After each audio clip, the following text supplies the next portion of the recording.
You know, we're gonna pop in Mondays. I know we go ahead, Darrell. You could explain your perspective because we really, you know, we want to dive into this. I mean, Something we. So I felt like a harder upbringing sometimes influences decisions. So, for example, like go on the topic of let's go on finances. If you weren't taught how to manage your money, if you weren't taught how to make good financial decisions, when you get older, you are prone to make bad decisions because you weren't taught how to make good decisions. So that's kind of what I meant by that. That was just an example. Oh, all right. We was more talking about you had a partner who, you know, we understand that definitely. Like your upbringing, I don't care if you grew up rich, poor, it's gonna have an effect on the way you view life. So that's a guarantee. I mean, that's a given. But I'm saying when you dated somebody, did you ever date somebody who had a rougher upbringing than you, or had a harder breakup than you, and then you met them at that, you know, at that time? Oh yeah, especially when you meet someone coming out of a relationship. Yeah. It could be either or. And they bring in, you know, whatever they hated or whatever, you know, that significant did to them. They bring that into a relationship, and it's not fair to the significant. Like I'm getting treated or I'm getting mistreated a certain way because of your past, and that's not fair to me. Definitely. What about you, Drastic? I've been in situations where like say a woman might have issues, more than one situation where a woman might have issues with her father, you know what I'm saying, from her childhood, you know, maybe, you know, so I think that affects how they, you know what I mean? I really can't pinpoint exactly how it affects, but I could definitely tell that it does affect, you know what I'm saying, in some type of negative way. Like maybe they're more guarded or, you know what I'm saying? I really can't even articulate it right now because I never really took the time to really break it down on how it directly affects the relationship. But I know, you know what I'm saying, any person that's going through some type of traumatic experience, especially on some of the levels that I've heard, you know what I'm saying, it's got to affect them as an adult. Definitely. But I mean, we're talking about, we know, like we all been affected. You know, we all been affected some way, somehow. Like I grew up, just me growing up in New York, me growing up, you know, being a rough kid at the time, being very influential in a negative way. And, you know, getting shot at, getting guns pulled out on me, and being in a place where I can care less. Like guns is pulled out and I'm not even budging. You know what I mean? Like, do what you gotta do, and I'm walking towards the gun. You get what I'm saying? So I've been the hardest of hard, where I felt invincible, and then I've been, you know, woke up, and now it's time to like help the community, and it's time to help people, and it's time to build strong relationships. So I've been in both parts, but we're more talking about, so obviously that affects me at this point in life because, you know, I know the other side of life. I know how hard it could get, and I also know how great it could be. And I'm, you know, I'm in that place where I'm like, let's go where it could be, how great it could be. I don't even see the hardships. I'm just trying to get to where we need to go. But when we're dealing with relationships, we was just more talking about dealing with people that like drain the relationship. So you go into a relationship where you're not already equals, and you spend most of your time trying to convince that person that life is great. Well, or even convince that person that you're not the person that broke their heart, or you're not their dad, or you're not their mom, or you're not the people that didn't do right by you. And I think that that in itself could be a little draining within the relationship as well. Because a lot of times people come in with baggage and they can't really articulate why they have the baggage, but for whatever reason, whatever you're doing is triggering a memory, a thought, an emotion. And then that's when things start to that's where the conflict happens. But then they feel entitled to those feelings because it happened to them. And you don't understand it because it didn't quite happen to you. And I think that that's when it becomes the issue. Yeah, what do y'all think? Yeah, I mean, I can't, for some reason off the top of my head, I can't think of any situations where I can directly relate to that, but it makes sense. I think part of it is because I haven't had a lot of, to be honest, I haven't had a lot of straight up relationship with the title type of thing, you know what I mean? lot of friends with benefit situations where, you know, I didn't really get involved in all of the deep emotional stuff. Oh, so you haven't had a lot of relationships where you dealt with all the emotional stuff? Yeah, No, I mean, I've had my fair share, but I can't say that I've had a lot of them, you know? Oh, okay. I mean, it could be one. You don't have to have the, like, you know, some of us haven't dated a bunch of people. Yeah. You know what I mean? Like, I can definitely say that I've been a person who was heartbroken and scared after my first heartbreak. And I've talked to millions of men. I mean, in my time now, since I was like 15, I've been asking a bunch of men, every man I come across, you know, when did you decide not to really give all your heart? And they always say that first heartbreak. Heartbreak, yeah. That first one, everybody, all the men promise never to do it again. So yeah, we fall, but we don't fall quite as hard as we fell that first time. And me being that straight out, I used to just walk up to women and be like, listen, or girls and be like, listen, I'm not going to be with you. You somebody I'm messing with. So when you see me with somebody else, like, I've always been honest. So it's always been the thing where I was so heartbroken, I was scared to commit. So I just dated a variety of people, and it just wasn't who I was. Like, I was a relationship guy. So I came to grips with that, and then I started going hard. So obviously I dated a lot of people around that time, but then after that, I didn't have many relationships because all my relationships been kind of long term. And then, you know, while all my friends was running around dating, I was serious about, you know, being with people for the long haul. So it don't matter it doesn't matter how many women you had. It's just whether you experienced it. That's where you relate. But also, I don't know. I'm sorry. Go ahead, Joe. No, you go ahead, Joseph. Now, I guess I was just responding to what he was saying because I think he was responding to me. You know, I could relate because I was like a monogamous dater, I would say. You know what I'm saying? I carried myself like a player, but I really was only dealing with one woman at a time. In her mind, I'm messing with everybody in the world, but you know what I'm saying? So, but yeah, and my main reason was for some of the same stuff that you said is like you go through that heartbreak, so now you're scared to actually put that title on it. You know what I'm saying? And dig too deep emotionally. You know? Definitely. What about you, Jazz? What about you? Well, I guess Jerry wanted to add. Well, what I wanted to add was that, you know, another spin on it is we connect on past pain. We connect through pain as well. So a lot of times when we're connecting with new people, sometimes we can kind of get caught up in why our relationship failed with the people before that person. And a lot of times it's about the same thing. So we connect on those things without really realizing that we're connecting on the negative instead of connecting on the positive. So I think that, you know, when you think of hardships and all that stuff as well, it could even be like, you know, you were abused as a kid, I was abused as a kid, we belong together, you know what I mean? Because we understand it. Or he cheated on you, she cheated on me. Damn, that sucked. Like, you know, like, those are the things that we sometimes get caught up in, but not realizing that we're getting caught up in it. And I think that that can add to the conversation as well. So you may not necessarily meet someone who has hardships and they think their hardship is greater than your hardship, but there's also the part of they have hardships and you have hardships, and that's the reason why you guys connected in the first place. Yeah, that's true. That does happen a lot.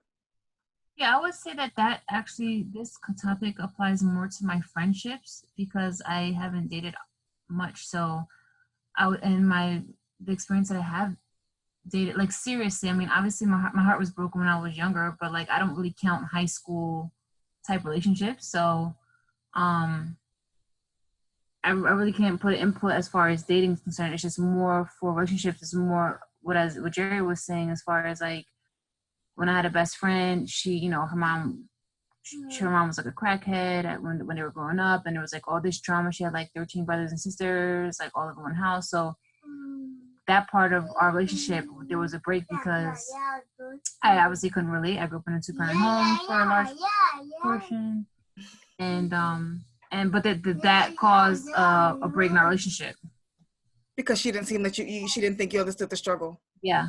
Mm-hmm. And I was also in a whole different place. So she ended up, once somebody came into school, they were able to connect on that type of past that they both kind of shared, and her and I stopped being friends.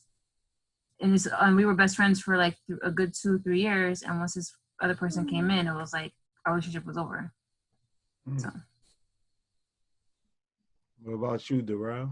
I'm listening. Like I'm trying to figure. I mean, so obviously I'm obviously the one who's come out of a serious relationship. Like I was married, so I was like separated 2 or 3 times, and I'm trying to think of like what I can bring to the panel.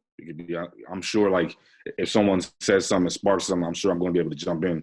But I'm honestly like kind of what Drastic was saying. I'm kind of sitting here trying to figure out exactly what I can bring to the panel so I can relate it better, so I can kind of give my experience on it. So that's why I'm kind of quiet. I'm trying to figure out what to say. Yeah, you know, we got extensive information, so we can go on forever. We just want to make sure that we engage everybody and keep everybody's, you know, perspective. We can hear what y'all have to say, because I think the biggest thing is really to truly connect on the fact that we are here to build healthier relationships, but at the same time, we're here to build leaders within relationships.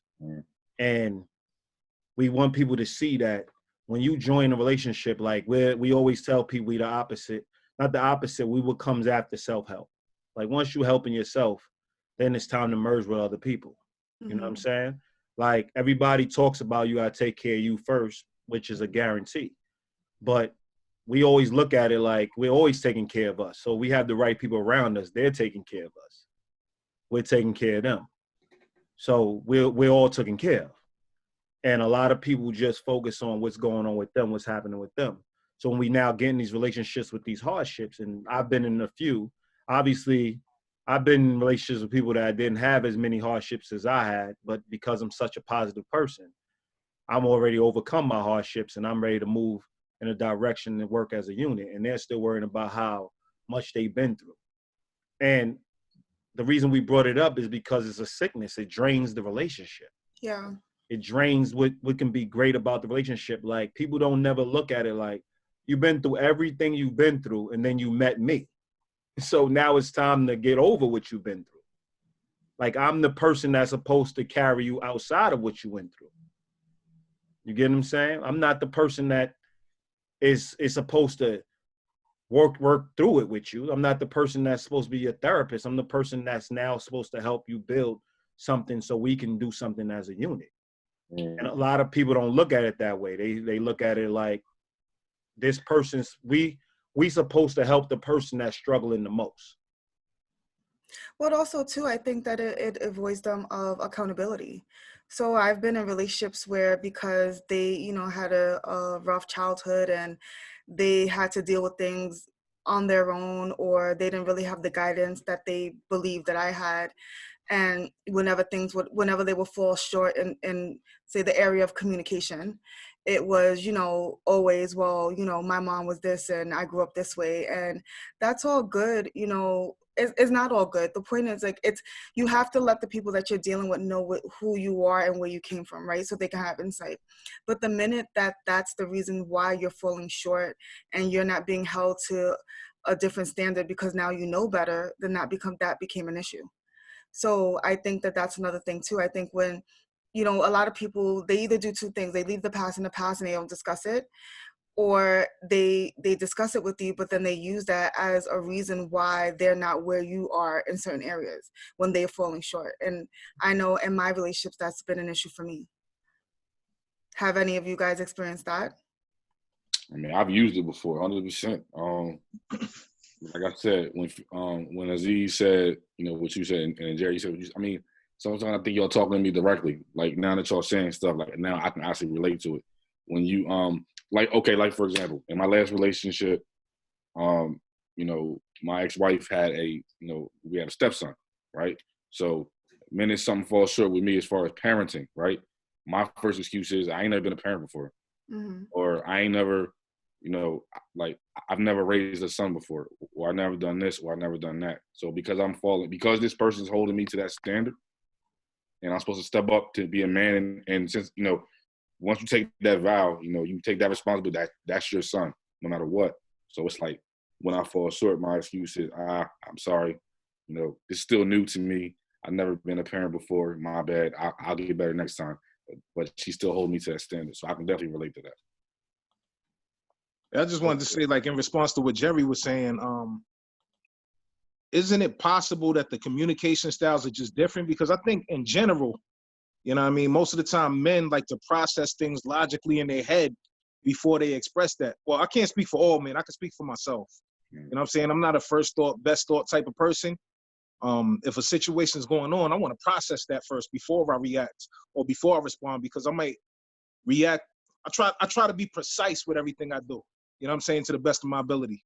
So I might not be able to communicate immediately. You know what I'm saying? I might need to process that first and then express myself. So maybe some of the dudes that you dealt with were, you know, dealing with similar dilemmas. You know what I mean? Like, I guess I got to say a generality, but in general, a lot of times women like to talk through what they're thinking about.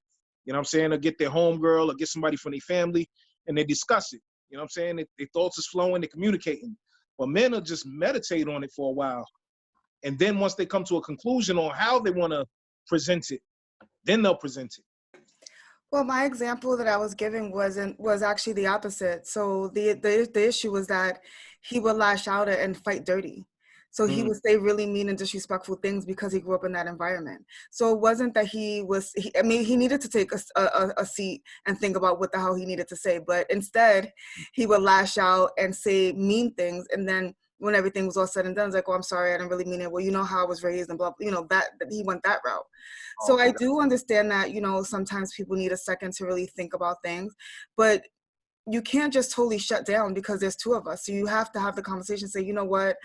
I need a minute to think about this and let's revisit this. You know what I mean? Like, that's okay. And yes, I do agree women tend to be a little bit more emotional and they want to deal with things head on.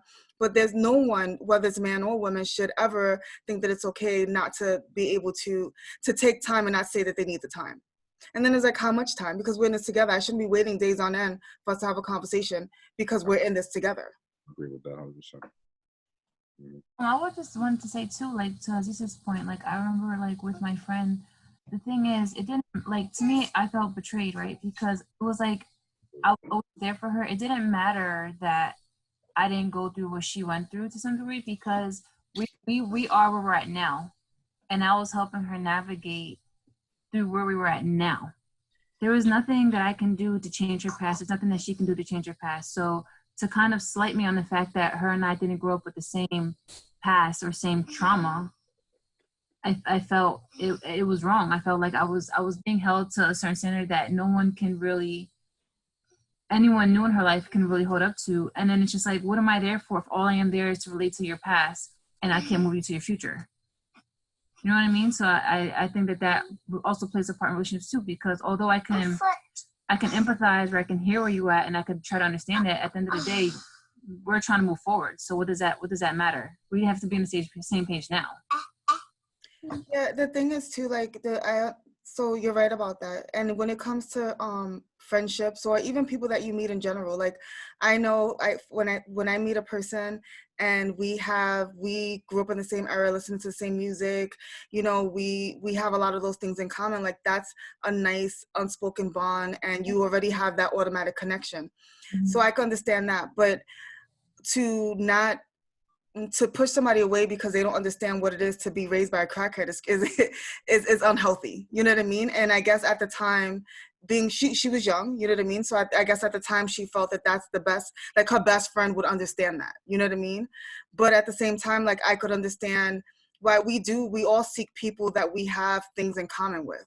You know, like that unspoken bond, like Aziz and I, like we have the same slang, we listen to the same music, we grew up in the same era. Like there's this connection that we have that Jazz and I would never have because of how we were raised in the same, we were born the same year, we went to the same schools, we did a lot of the same things.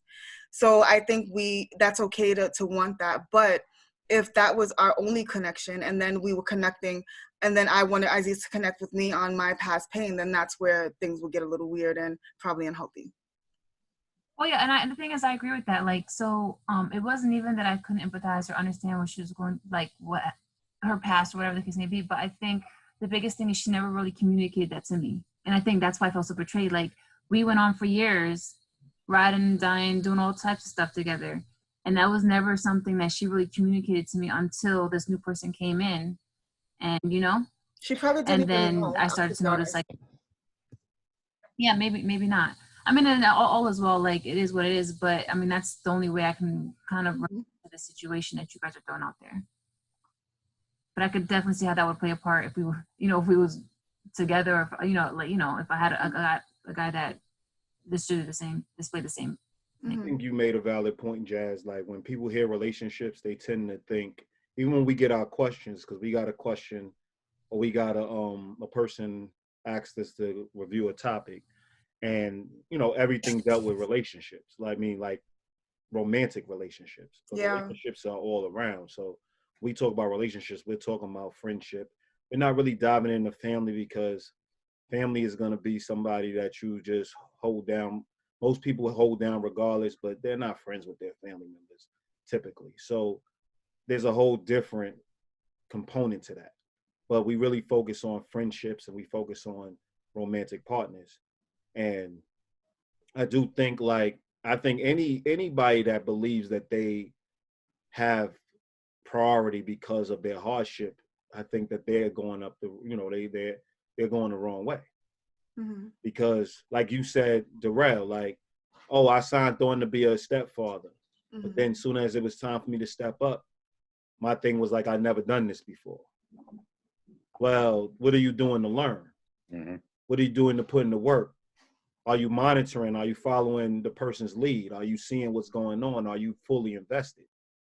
And then the person comes off as a nag because they're holding you accountable. Right. And then we get to this point where you feel attacked, and it just spirals, as opposed to being accountable for your part, as opposed to saying, I'm not stepping up like you're doing now. You're saying, listen, I gave an excuse. I wasn't stepping up. I wasn't doing what I needed to do. But if you rewind it and you actually did that from the beginning, I think the communication would have been different. Mm-hmm. You know what I mean? Like, also at the same time, that's growth. I mean, so where I was in my life, I mean, I wasn't totally young, but I was. My mind was a little different. So that Darrell a couple years back, I really wasn't trying to hear what she was trying to say. But now that I'm a little older, a little bit more mature, it makes more sense. You know what I'm saying? Like, you step up to the plate. You signed up for this. If you didn't want to sign up for it, then you shouldn't even put yourself you shouldn't have put yourself in that position. If you sign up for it, you sign up for what comes along with everything. So again, I wasn't that mature then, but now I am. So that's just so in my opinion, at some point it's all about growth as well. Definitely. I mean, I can see that as something we all can reflect on.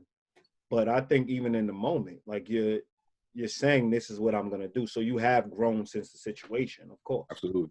Have you reached back out? As far as that situation? Mm-hmm. Yeah, reached back out and said you was wrong. Absolutely. I mean, and even though we're not together, I'm still going to take care of him because I've known him since he was 7. He's now ready to turn 16 years old. So, so at the same time, it's like, just because it didn't work out with me and your mom doesn't mean I'm going to leave your life. So again, I signed up for that, and I'm going to see that through. Yeah, that's I'm honorable. going to see him graduate. I'm going to see him go to college. I'm going to make sure he's good. Definitely, that's honorable. That's really honorable. Yeah, that's accountability to the 5th degree. Mm-hmm. And to drastic about the communication styles, like everything dealing with perspective. If we take a step back, we're like, okay, perspective. When we're talking about humanity, that's where perspective plays the biggest role. Let's say we're talking about our fellow neighbor, or our fellow walking down the block, or walking down the street, or different religions and different faiths. We got to be clear when we're talking about relationships and personal relationships. We're talking about 5 people out of billions. So perspective doesn't play as much of a part because we're signing on to something. This is a commitment. So if you're not, like, let's say you're a better communicator than I am, it's going to be acknowledged. I should be ready to follow your lead, or I shouldn't be in a relationship with somebody that I can't follow the lead of, somebody who's stronger at something than I am, and follow their lead. You have had past relationships, right? You have had ex-friends, you have had ex-partners, you don't have, like, they're exes for a reason. The reason they're exes is not because of perspective. The reason they're exes is because y'all not moving in the same direction. Mm-hmm. There is a bottom line to this personal, like, this is where we get to these 20-year, 30-year relationships where You get all this advice about sticking around and walking through it and fighting through it. And they're teaching us to be miserable in relationships. Like, you now on the same page, let's be clear here. It's a selfish thing. Relationships are selfish. You're picking a few out of a billion. Mm-hmm. But you got to be selfless meaning that you got to be ready to now navigate as one unit. And that's why we say love is a group journey, because when you're ready for love, you're ready to like say, fuck me. It's all about we. And you got to trust the people that you actually are in that relationship with, and all those relationships with. I can't be me and Drastic, me and you chilling, we vibing real strong, and I decide to get a girl, you know what I mean? And she's total opposite than what we all stand for. You're going to look at me like, yo, wait up. What just happened? But the way you was raised is like, yo, that's my man girl, so I got to respect that. Do you? Mm-hmm. Like, have self-respect. Like, you signed on for a lifetime with me, and I just decided to go outside the box and pick somebody who's going to destroy our relationship. Yeah, but why is it there first? Why's it got to be a destroyer? No, can't it be like you go on a date with her? You want to date with her? We playing basketball or something? That's what it is. You know what I mean? Like, no, I'm saying she's total opposite. Yeah, so like I just don't got to be around when you chilling with your girl. So, but where? Go ahead, Daryl. Go ahead, Jerry. No, but the thing is that when we start to become mature in our decisions, and that's all good. Well, it is never all good. But if we're all supposed to be one group of people, and you're dating a girl that's the total opposite of what we all stand for, including yourself, how do you think that that's ever going to work? Like, that's a short-term situation. Like, why does that even make sense? Like, how does that make sense to you at all? Like, you're dealing with this girl because for whatever reason, and it's a short-term decision because she doesn't check any of your boxes. She's not going to mess with any of your friends. You probably don't want her around any of your children, but yet you're still going to invest time with her. Like, it doesn't make sense. So I'm nodding my head because I'm like, I went exactly through that, right? You meet someone, they don't get along with your friends, they don't get along with your certain family members, your interests aren't similar, and all that's there is, in my opinion, is just lust, right? So it's like, and if you get into a serious relationship with this person, engaged, and you get married, like that's going to be the dilemma. That's going to be a conflict wherever you go. I'm hanging out with my boys, she got a problem with it. So like, it's an automatic divide, and we get to a certain stage in our life where everything should mirror. Everything in your life should mirror each other. Who you're dating, who you're friends with, how you're raising your kids, like all of those things should mirror each other. It shouldn't be so different that so much so that now it's divide and conquer. Whenever you with homegirl, like everything has to be separate. Like, oh, we would all be together, but I'm with homegirl, nobody likes her, so she's staying home. Or, or like your life is gonna automatically be divided. Is that worth it to you? I'm never doing that again. I mean, like, I guess is how you define friendship. Because what you just said, we play ball together, that's not a friendship, that's somebody I play ball with. Like my friends, I'm like, they know my kids. I know they kids. Yeah. Mm-hmm. Like my friends, you know what I mean? I'm paying their bills if they need me. You know what I mean? They're paying my bills. We are intertwined. Somebody come to break that and now telling me I can't pay their bills, or I can't hang out with their child, or I can't. I mean, they're speeding. You know what I mean? One thing I know, and one thing I always tell people, is when you enter my life, you're entering everybody's life I love. So like we're all aligned, and nothing's gonna break that. So I'm gonna obviously go out and find somebody who's aligned with that same alignment. You get what I'm saying? Because I believe that is the key to everything. That connects everything. Without my close friends, how am I being held accountable for remaining who I am as an individual? You know what I mean? They know me, so they know when I'm slipping. So I start drinking a little too much. Who's gonna walk up to me and say, listen, you need to get it together? Like, I need people around me that's not just utility. There's utility friends. That's what we call them. I know so many people with utility friends. The people they go out to drink with, the people they go out to play ball with, everybody has a utility friend in this networking. And we just had this discussion with, you know, we was on a call with somebody, and we just had this discussion with people we was on that call with about how everybody is networking now. There's no friendship. Everybody's networking. It's like, I'm going to have a discussion with you to see if I can advance some way, somehow. What's in it for me? You know what I mean? I'm going to act like I'm against Trump, or I'm pro this, or I'm pro that, just so you can buy into my dream or buy into what I want to do. Nobody really wants to say what they have to say anymore. You know what I mean? So when you have friends, it's about being as raw. It's about being as real. It's about building that framework that says my wife, my friends, everything has to coexist. My wife should be able to call me out. My wife should be able to call my friend out. You know what I mean? We all have to be in each other's best interest. We all have to have a certain understanding where we live a certain way where we can hold each other accountable. I can't hold you accountable if I don't know what you stand for. What am I holding you accountable for? What did you sign up for? And when you're truly strong in your beliefs, then everything should align across the board. I used to have friends for different reasons. So I have friends that I can go out with. I have friends that I could drink with. I have friends that I could have deep conversations with. But then what used to happen when Jerry would have a party and all these friends would be together, it was awkward because there was no real line as to why, like, everyone couldn't coexist. I was able to coexist with them because I would bring them around for different reasons, but everyone couldn't coexist as a unit. And it made me, and it was all fun and games when I didn't really want to stand firm in my beliefs. I wanted to still have fun. Doing things out of fun was more important than it was for me to build a solid core group. And so as long as I was doing that, everything was all good until when I decided that I wanted to be strong in my beliefs and really mature and figure out what friends I really wanted around and why I wanted them around. My friends circle shrunk, but then now I'm able to have friends that can all coexist in the same room. And I think that showed that it took me a while to grow into that.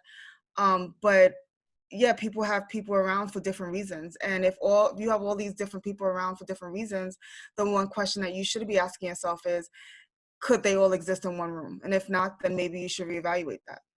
Or you can go a step further and say yourself, when you sit back and you evaluate your circle, how many friends do you really have? Yeah, that too. Mm-hmm. Without all the fun, exactly? Let's go even deeper. Define friend. Like, yeah. Mm-hmm. Define friend for yourself. Yeah. Because, like, we do this whole, everybody has a different understanding of what a friend is. Everybody has a different this. And what we do is, like, when, let's say, we done had sessions with people that have been in hardships and abusive relationships, and they think that's normal. You get what I'm saying? So they're now telling us, nah, but you know, and I said, you get smacked in the face and go back. The person can do, they can do everything under the sun. They got to, like, trump that for you to walk out on. Pun intended. Selling your soul slowly but surely, just because you're taught, oh, well, you know, this happens. It's hardships. This happens in relationships. You're saying, oh, people lose their cool sometimes. I don't never remember smacking a girl for losing my cool. You know what I'm saying? I don't remember that. So this is what I'm saying. There are people out there that ain't gonna smack you. Yeah. So you decide what your worth is. Everybody else convincing you otherwise. I mean, I don't understand. But go ahead, Drastics. I was just gonna say, some people that are like that view it that way, like they don't feel loved if they're not hit. I know. Like they desire that. They want that. They pick fights with you. Mm-hmm. They pick fights with you. I done been with a woman that was in an abusive relationship, came out of an abusive relationship, and she would always pick fights with me. And I'm like, listen, I'm not never going there. Like, I would X you out my life before I go there. Yeah, absolutely. It represents who I am. So I'm not gonna lose focus of that. So, like, we can go around it. We can now say, you know, like, a lot of people say blood is thicker than water. A lot of people, I'm like, you know what I mean, people that share my blood out here. Like, I have cousins in jail. I have cousins that rape women. You know, I have all kinds of people in my family. You know what I mean? And that's the real. They're not going to be my friends. No way in hell, just because we blood. So we got to start really having real discussions with who we want around us. They ain't little kids. When you're young, you're developing. You're now going to a place where you have a bunch of friends because you're trying to figure it out. There's people that's still up in age, still trying to figure it out. Because there was never a path. And like, I had a quote that I wrote. I mean, I think it was about maybe 3 years ago, but I'm like, a person that decides to change their lives and go to church, or a person that decides to change their life and join a group, a positive group, they're called a cult and brainwashed. But soon as you drinking and smoking and passing a blunt, you called a crew. Mm-hmm. And that's the society we live in a nutshell. Yeah, that's a fact. That's tough, dude. People go crazy when I tell them I don't drink. Like, we have whole discussions as if I'm the crazy person. But drinking is essential when it comes to this coronavirus. Like, we got to sit back and look at the world that we live in. So, it's crazy. Yeah, when we come across you, you're gonna lose people because you think different. Now you're thinking different. Now you want to accord. Now you're straight. And people's gonna say you too focused. And people's gonna say you too this and too that. Everybody gonna have all the opinions about you in the world. As soon as you have an opinion about them, you judgmental, you wrong, you too picky. Nobody's ever gonna love you because you too harsh. Like, you hear it. This is the reality of it. Or you're searching for perfect. Nobody's. Yeah, or you want something perfect. And I just want a stand of excellence. And Darrell, you play ball. So I always, we was just talking about this earlier. I just jumped out the shower because you're always thinking while you either in the toilet or in the shower. So you I jumped out the shower and I was like, what's the difference between a locker room, a championship locker room, and the 30th team in the NBA? The champion team has a standard of excellence every single day. The 30th team is still trying to get paid. The stars still just trying to get their money. Everybody living individualistic. The other team, the championship team, is living as one team. You ain't a part of the culture, you're gone. Mm-hmm. Mm-hmm. I know that's how my village is set up. You know what I mean? So, like, it's about being champions. It's not about everybody, let's just have our own view. Jerry's strong on something. We have an argument. We have our perspective. But we have to find a way to move as one unit. And when she's right, I'm moving in that way. Period. I don't care about what's going on with me and how I feel. The point is, we are a unit. It's what makes more sense. So we can argue perspective till we blue in the face and turn in circles. Or we can start looking for what makes more sense. There's flaws in every last argument. Can we all say that? Yeah, absolutely. There's pros and cons to everything. Mm-hmm. But you're actually looking for more pros. Just like when you pick a partner, there's pros and cons to everything. Mm-hmm. But you're looking for a woman or a man with less cons and more pros. So if you keep on letting people spin you out of control, talking about, things happen and people go through things. There's people that ain't going to cheat on you. I tell you that much. There's people who ain't going to disrespect you. I tell you that much. There's people who's going to respect what you have to say. And there's people who's going to live life every day to wake up to make sure that they looking out for everybody around. Believe that. But we around grimy people, so we tend to think the whole world's like that, right? Mm-hmm. Shoot. So, when we look at hardship, and we really take a good look at hardship, because we're living one now. Yeah. You know what I mean? We can't just, I walk out the house, and I got to come back to get my face mask every time.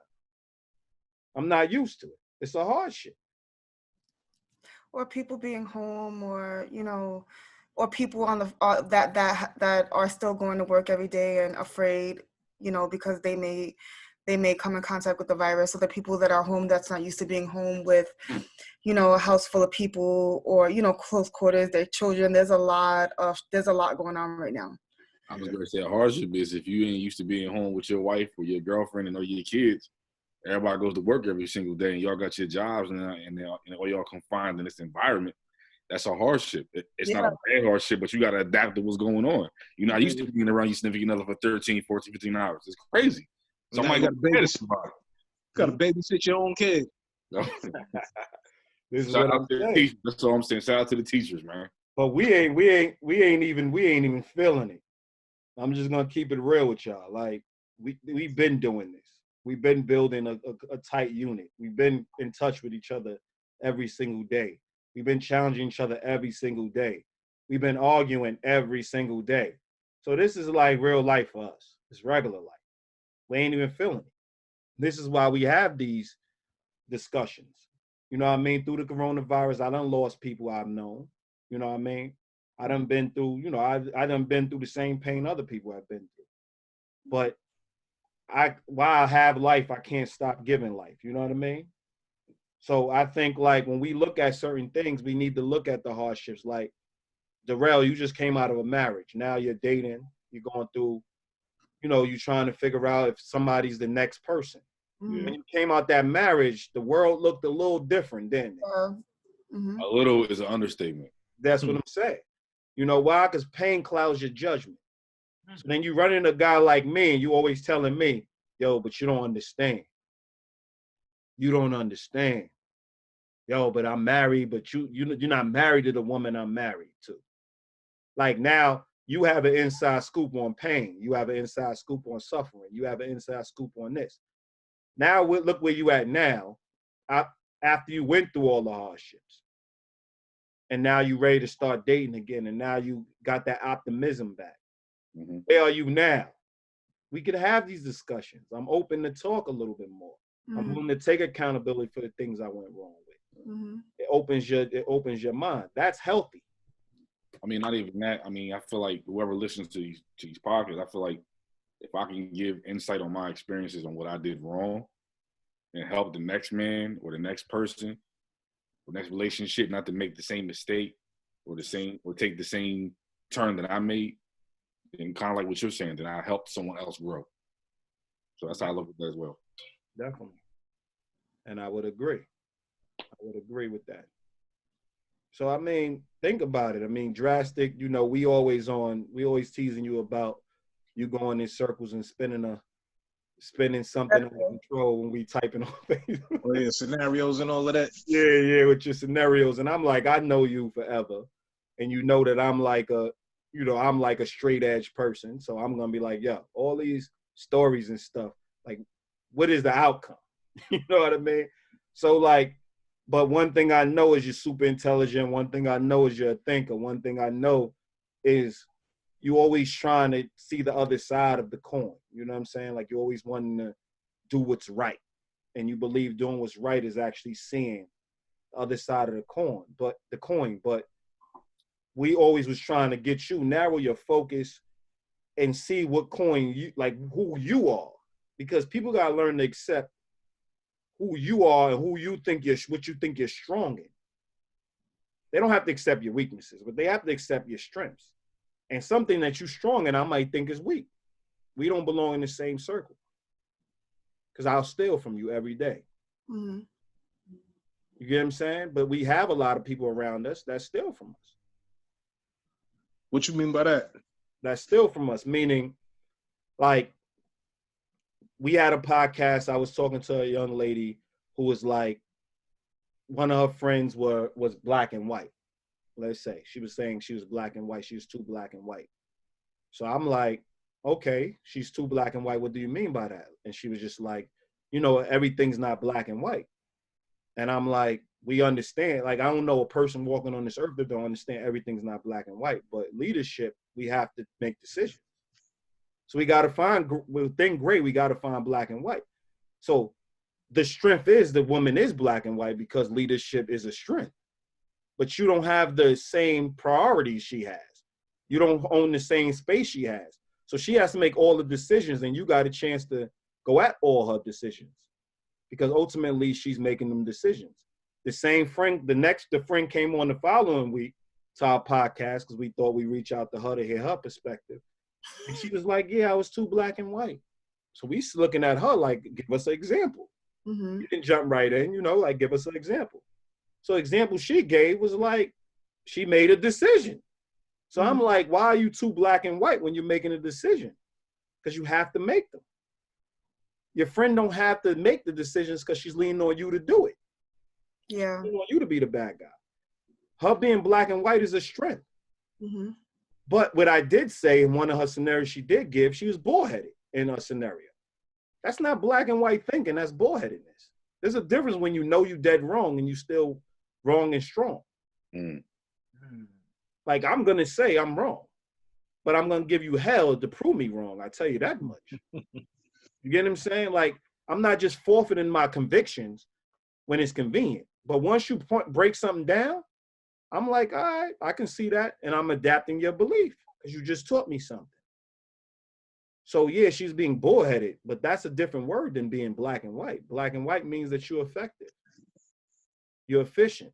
You're leadership. Everybody has to be a parent. Everybody has to say you can't go to that party. Right? Yeah. That's one thing, a scenario I use. When we all parents, we got to make decisions that our kids won't like. And they can give us the perspective argument too. How many of us is listening to that? I listen. No, I mean, how many people, once we're like, you're not going to the party. Yeah, that's it. Oh, yeah, situation like that, nah. Enough said. That's all I'm saying. And she's like, well, technically, if you was a good parent, because Bob's mom is letting her go, and right? It's like, for real? Whose house are you living in? What environment are you living in? We're not talking about listening as they're explaining the type of party. We're talking about once we have all the information we feel we need and we make a decision, we're making the decision. Yeah. For the team. Like, my kid is not going out there and putting themselves in a bad situation. I already see this party ain't looking good. Mm-hmm. Or whatever the situation is. So everybody knows what it means to be a leader. Everybody knows that. And they know they got to make hard decisions. But not everybody wants to do that. So they leave the love snobs to do it. And then we say all kinds of outrageous things. And people's like, what you mean I don't love my kid? And what you mean? Like, we say all these things and have wheels turning, but we can back it up. You get what I'm saying? But what's y'all past friendships been like? Like, how do y'all look at friendships when it comes to like these hardships? Because y'all talking about romantic partners, but I don't really hear enough about friendships. See, I look at friendships like, and it's funny because I was just talking to someone about this a couple weeks ago. Sometimes friendships have an expiration date. Sometimes you're only meant to be friends for a couple weeks, a couple months. Maybe you got a long time friendship, but sometimes friendships aren't made to last forever. And people come in and out of your life forever, whatever time, you know what I mean, God puts them in your life. But I really feel that way. Like sometimes all friendships aren't healthy, you know what I'm saying? Sometimes during the friendship, somebody might do something to make you change your mind about that person, but all friendships just aren't made to last forever. And I believe that.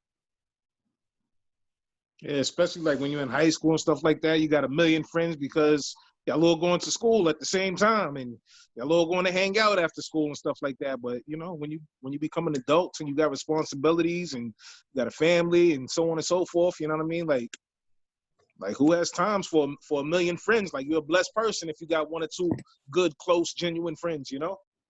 But do y'all have them? I'm saying. Yeah. What do you consider a friend right now? What'd you say, Jerry? I said, what would you consider a friend right now? Like, do you have any one or two close friends? Yeah, someone that got your best interest in mind and you got their best interest in mind, and you know what I'm saying, y'all vibe, y'all challenge each other to be the best version of yourself that you can be. You know what I'm saying? You pull each other up if you're slipping, like, yo, you need to pull yourself together. You know what I'm saying? Stuff like that. People that are genuine, and you know, a good friend is the family that you choose. You know what I'm saying? Your family, your bloodline, you got no choice over that. Mm-hmm. But a good friend is the family that you choose. Mm-hmm.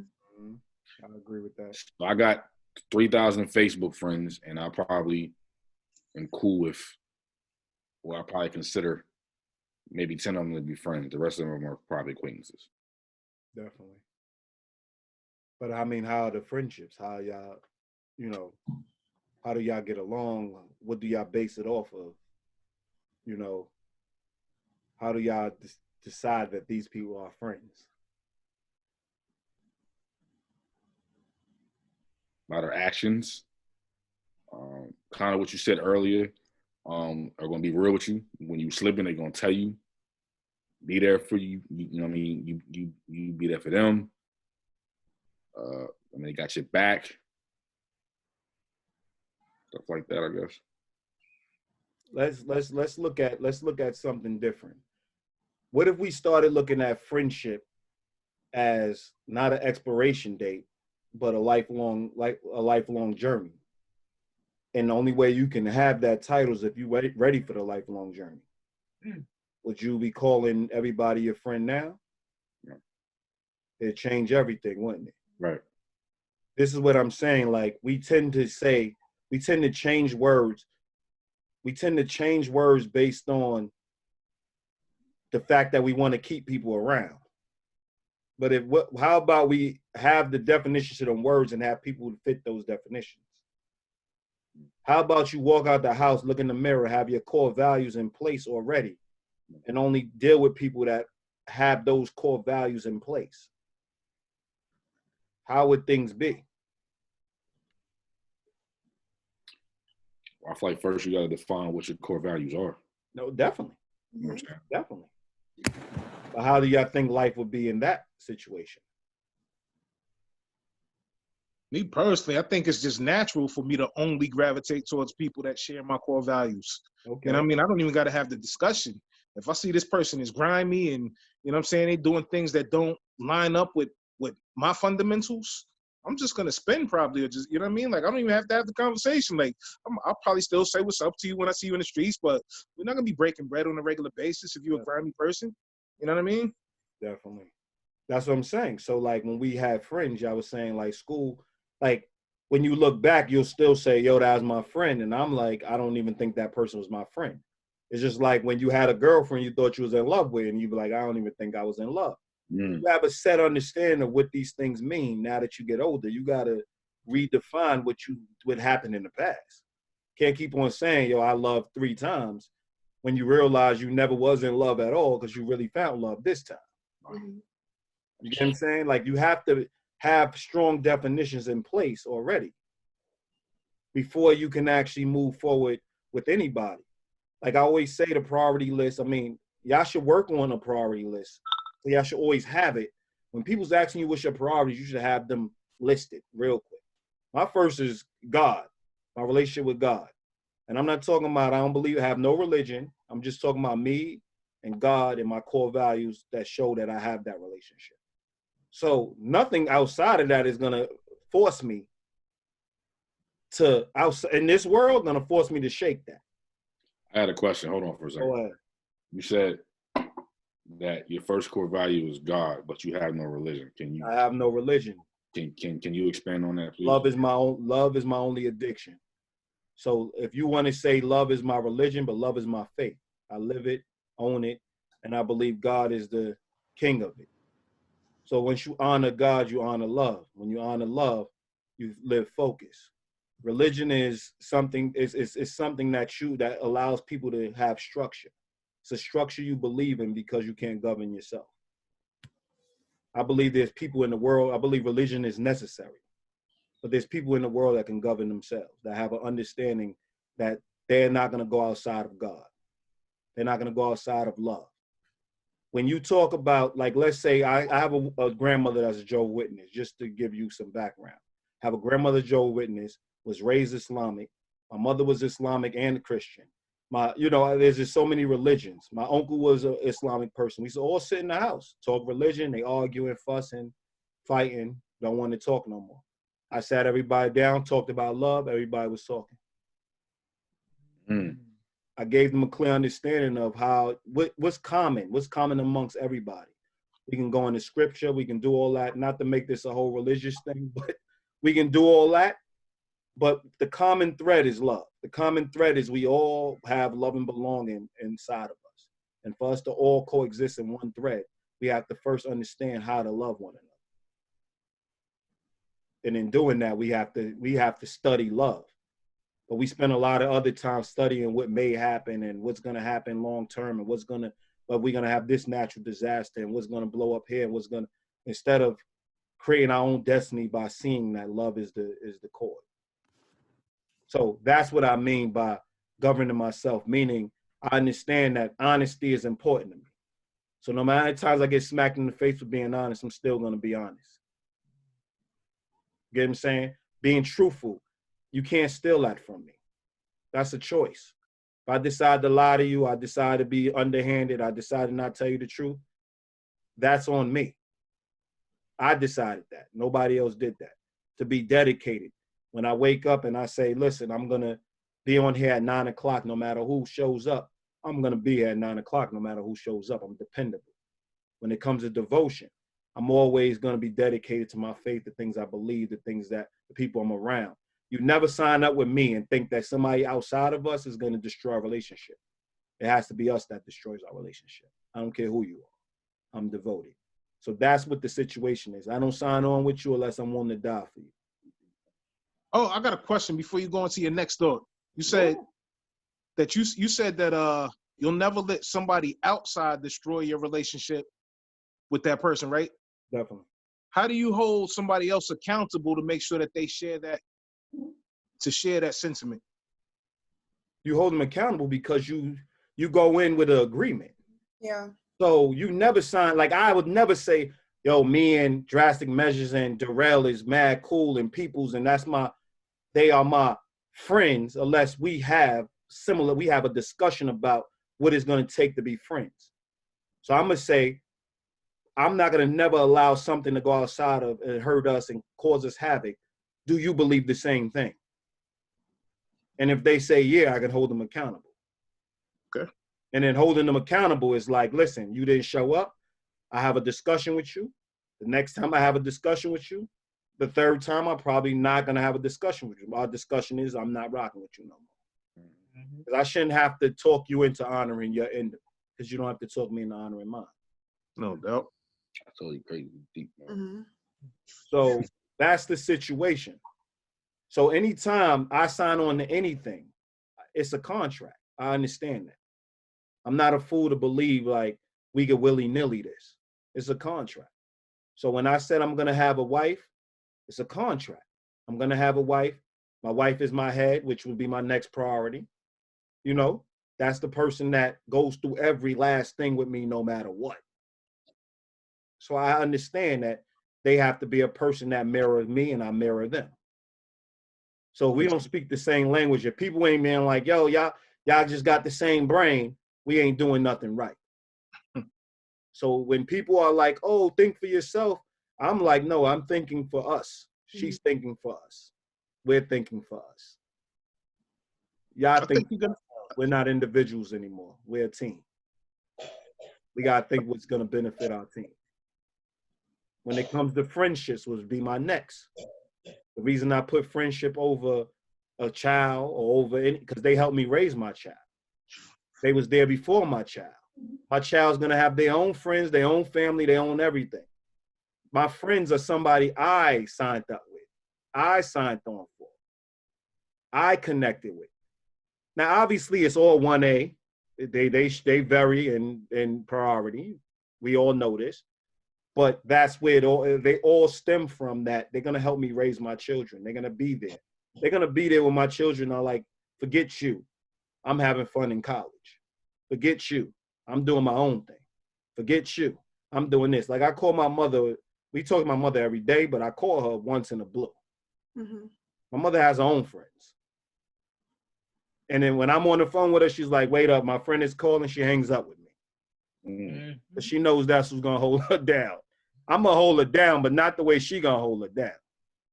They got a lot of information about each other. So I understand this. I'm just real about it. We just watch it go on, but nobody really talks about it. And then my child, obviously, and then we keep going. But I don't need to list my priorities all around. I'm just saying, like, you have to understand them, because that's how you're going to stay devoted to them. But obviously, before my wife is my purpose, and then my wife. So we have to have an understanding that everything's going to change. Like my kids is going to, me and my wife's going to agree, and my friends are going to agree that my kids are a priority at this particular time because they need us the most. They crying, screaming, yelling. They need us to nurture them. But as they grow, they obviously branch out into their own. They never home. We all been there. And they got to rely on who to help them through this. we acting out, we possibly going to jail, possibly getting killed, possibly in bad situations. And who's helping them through that? Their friends. So we have to have a clear understanding of where we're going. And it's really important to have these discussions with your friends, because when someone's not really quote unquote stepping up to the plate, and I say, or their actions don't match their words, you can always go back to that priority list and see where they really listed their friends in that priority list, and you'll get an idea of why they're acting the way that they're acting, and are they're being true to what they said. You know what I mean? So a lot of us, I think we hold significant others in a high regard, especially when we're picking a partner. When it comes to friendship, we don't do the same vetting for the most part.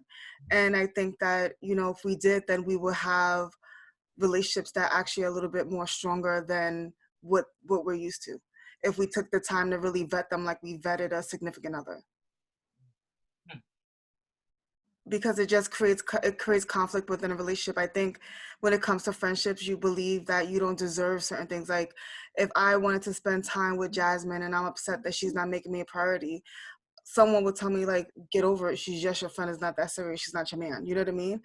But if that's what I really want and that's what she agreed to, then why can't I hold it to that same standard? I should be able to. You know what I mean? But if Jasmine put friend number 5 on her priority list, or maybe didn't even make the cut, then it would make sense as to why she's not making time for me. So let me ask you a question. I'm trying to understand what you're saying. Okay, so say for example, you got a significant other, right? And you want to hang, and your friend wants to hang out with you, and you tell your friend you can't because you're chilling with your significant. You should do whatever you signed up for. You shouldn't. If you have plans with one person, then you shouldn't break your plans with one person, hang out with the other. So that's wrong in general. And I'm not saying that you picking one over the other. I'm saying that when we're picking friends in general, when we're picking people that we're going to call our friends, then we should really take out the time to have these conversations that we would probably have with a person that we're dating.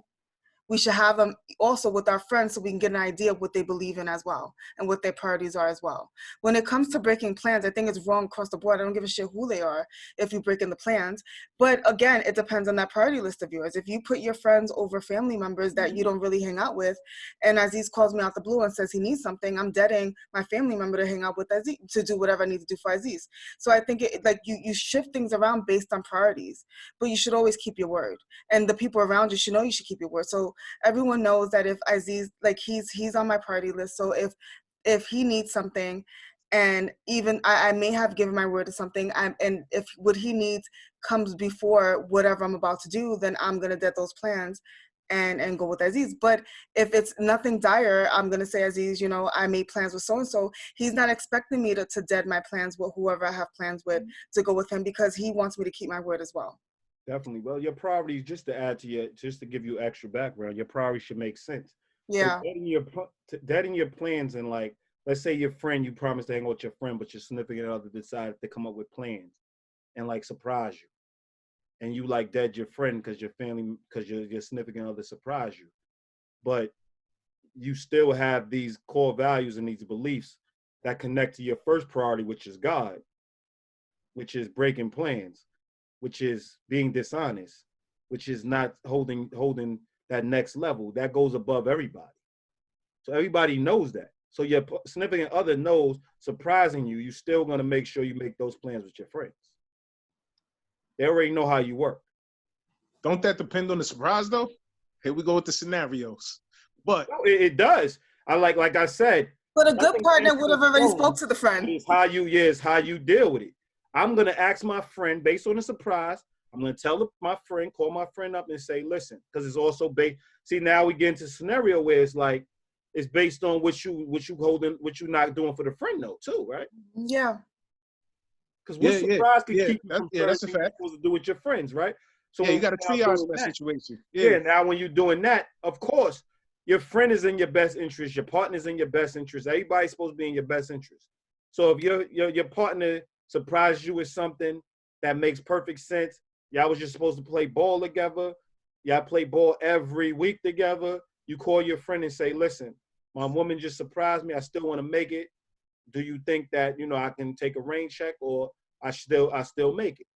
They would say it's left in their court because they are the person I made plans with. So I'm putting my wife on hold, and I'm like, listen, I made plans. I'm gonna give my friend a call. If they say it's all right, then we on. But if they don't say it's all right, I'm out.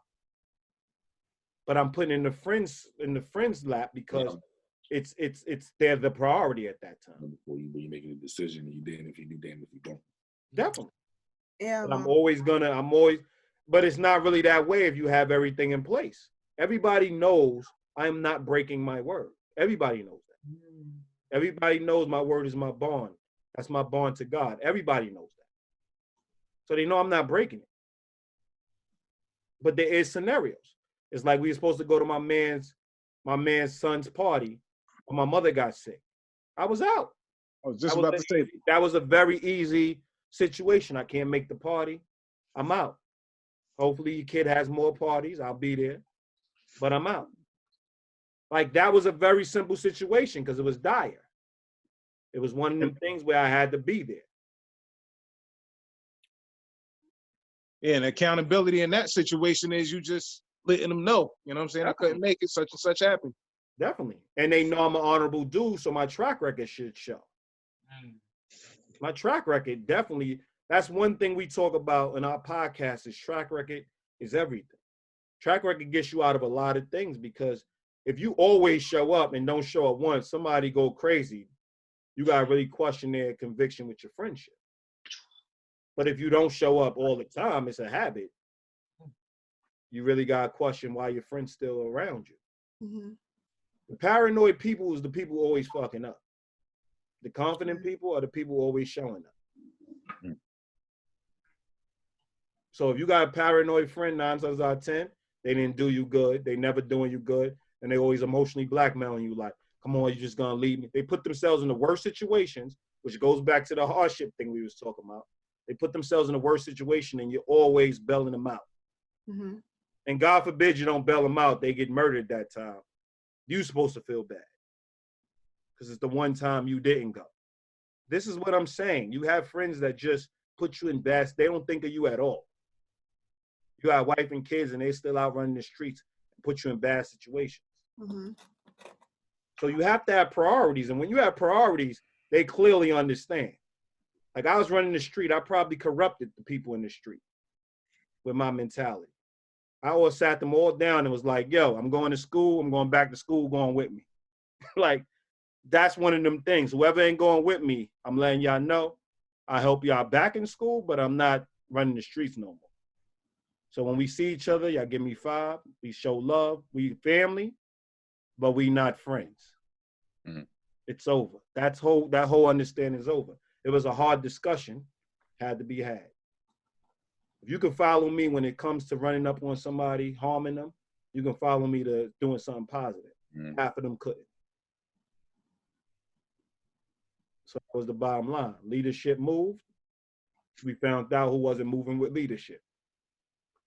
So there's hard decisions that have to be made in life. And speaking of leadership, but that just sparked a thought for me as well. Another example of hardship within a relationship is being around someone who chooses not to make a decision. So they'll say like, I'm loyal to a fault, and they say all these cliche things to not really make a decision, and they keep getting jerked around by the people around them because they can't say no, but yet that becomes your issue. You have to understand, you don't get it. If I say no, then this is going to happen, but it's a choice that they're making. And they're creating this hardship for themselves, and they're bringing it to you because they want to vent, they want that support. But how could you really support someone who can't make a decision that they actually want to make or they can stand by? So when you said the leadership thing, it just sparked the thought about like leaders make decisions, and when you're around people that shy away from making decisions all the time, that creates a strain within the relationship as well. Have you guys ever dealt with something like that too? Well, I think you just made a good point though, because like I am also a firm believer in like whoever my friends are should basically translate to who my mate's going to be, and vice versa. And I think that when you do, when you are a person who makes those like when you challenge and you have people make certain decisions, you kind of see how they react to it. And if you know that they can't commit or they can't make those decisions, you already know, like, okay, we're not on the same page. Mm-hmm. So that's something that I've had with discussions with like different family members and even friends, and by having those hard discussions and making certain decisions, I automatically knew right there that we weren't gonna go so far. Mm-hmm. Because they can't make certain decisions. Yeah, because either they can make certain decisions or the decisions that they did made were totally opposite of mine. And it was what it was. And you would think that although those are hard, it was also I felt very free after having them, because then they knew where I stood, I knew where they stood. And so moving forward, there was nothing phony about our relationship. And there was no false misunderstandings about what it actually was. Mm-hmm. Like, it is what it is. And we were able to move forward past that. They would never be able to say, well, I thought that we were this, because I made very clear that we weren't. Mm-hmm. Or vice versa. Well, I see that we at that closing time. Whether everyone's just thinking. Yeah. We left everybody deep in thought, but I just want y'all to start thinking about the relationships around y'all. I'm glad we was able to just have this dialogue, because it's the first one we was able to have where we could share a few stories and a few things without just answering a bunch of questions. But I just want y'all to really start thinking about the relationships y'all have around y'all and look at y'all worth. Look at what y'all believe y'all worth. And don't get caught up in I don't really want to look bad, or I really don't want to hurt this person, or I really don't want to go the wrong way and overanalyze things. Like, if you can see it, if you believe in the person, you got a narrow focus in and build it with that person. But if you don't have a narrow focus, 9 times out of 10, that's not the person you need to be building relationships with. I mean, we getting up in age. Yeah, I know we getting close to, having to lose people, and we gonna need support. So y'all really gotta just start taking your relationship serious and really go hard. If you get married again, Darrell, make sure it's with the right person. You too, Drastic. Like, make sure it's with somebody that's really on that same page and ain't still worrying about 20 other people around them, but they're worrying about the growth of y'all. No doubt. Y'all, and they investing on y'all. Just got to make sure she rich, so if it don't work out, she don't care about child support. Yeah, I can get with that too, but just make sure you there to support your kids as well. Yeah, absolutely. You know what I mean? That's the most important thing. All right, y'all. So, enjoy. Next week, we'll have another topic. Hopefully there'll be more people. Usually we get more people on Facebook, but somehow it wasn't connecting today. So we're gonna put this up on Facebook too. So we'll be able to reach some people. All right. All right, guys. Good night, everybody. Yes. Enjoy. Bye. Thanks for joining. All right. All right, y'all.